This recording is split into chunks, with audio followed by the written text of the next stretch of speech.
Hi hello ఎలా ఉన్నారు? ఈ వీడియోలో నేను 2 బ్రేక్ఫాస్ట్ రెసిపీస్ చూపించబోతున్నాను, that to with millets. So నేను రీసెంట్గా టర్న్ టు మిల్లెట్స్ పర్టికులర్లీ బ్రేక్ఫాస్ట్కి. సో ఫస్ట్ ఇక్కడ చూపించేది దోశ, రాగి దోశ. ఇక్కడ మెజర్మెంట్స్ 1 కప్పు పొట్టు మినపప్పు, దానికి యూజువల్గా 2 కప్స్ రైస్ వేస్తూ ఉంటారు కదా, కొంతమంది అంతకన్నా ఎక్కువ వేస్తారు. కానీ నేను 1 కప్పు బియ్యం వేసాను, 1 కప్ వచ్చి హోల్ రాగులు వేసాను.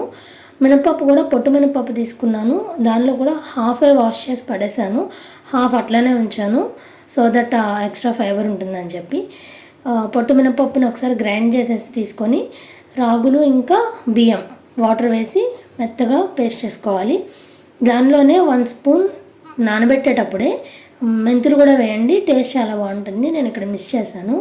మంచిగా హ్యాండ్తో కలుపుకోవాలి, హ్యాండ్తో కలిపితేనే ఫెర్మెంటేషన్ బాగా అవుతుంది అని చెప్పి నేను ఎక్కడో విన్నాను. సో ఒకసారి ట్రై చేయండి. నెక్స్ట్ రోజు మార్నింగ్ నైట్ ఫెర్మెంట్ అయిన పిండి అది, దానిలో సాల్ట్ ఇంకా జీలకర్ర వేసాను. కొంచెం వాటర్ వేసి కన్సిస్టెన్సీ చూసుకొని దోశ కన్సిస్టెన్సీ మిక్స్ చేశాను.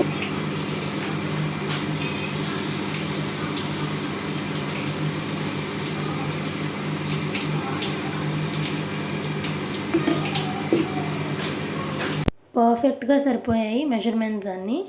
ఇది ఐరన్ ప్యాన్ అయినా సరే ఎంత ఈజీగా లేచి వచ్చేస్తుందో దోశ.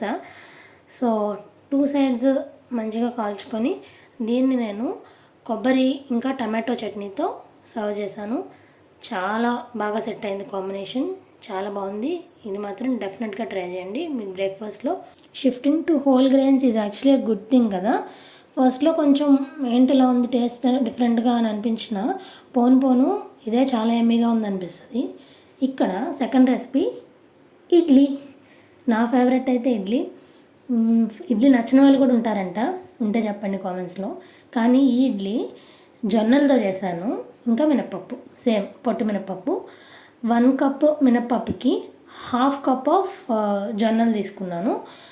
ఇక్కడ జొన్నలు మనం ఏం చేయబోతున్నామంటే రవ్వలాగా చేయబోతున్నాం. ఈ రెసిపీలో మనం ఇంకా ఎటువంటి ఇడ్లీ రవ్వ, బియ్యం ఐటమ్ ఏది యూజ్ చేయట్లేదు, జస్ట్ ఈ రెండే, మినపప్పు ఇంకా జొన్నలు.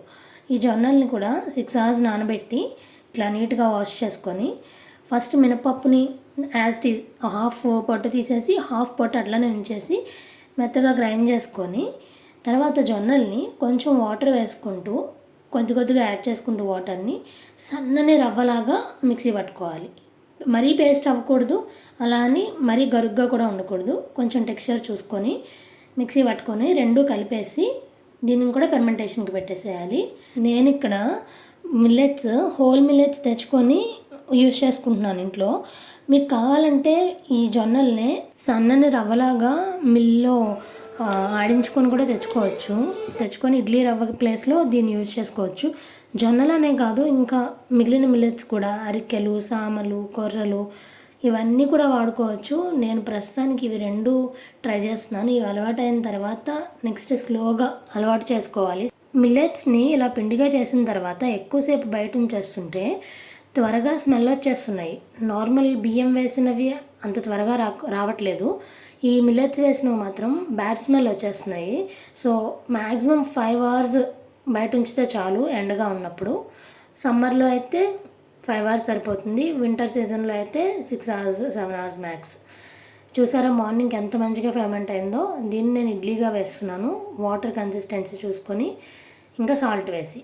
ఇక్కడ చూస్తే ఎంత మెత్తగా ఉన్నాయో, స్పాంజ్ లాగా చాలా టేస్టీగా ఉన్నాయి. నెయ్యి వేసుకొని దీన్ని పల్లి చట్నీతో తింటే అద్దరిపోయింది. చూసారు కదా, డెఫినెట్గా ట్రై చేయండి.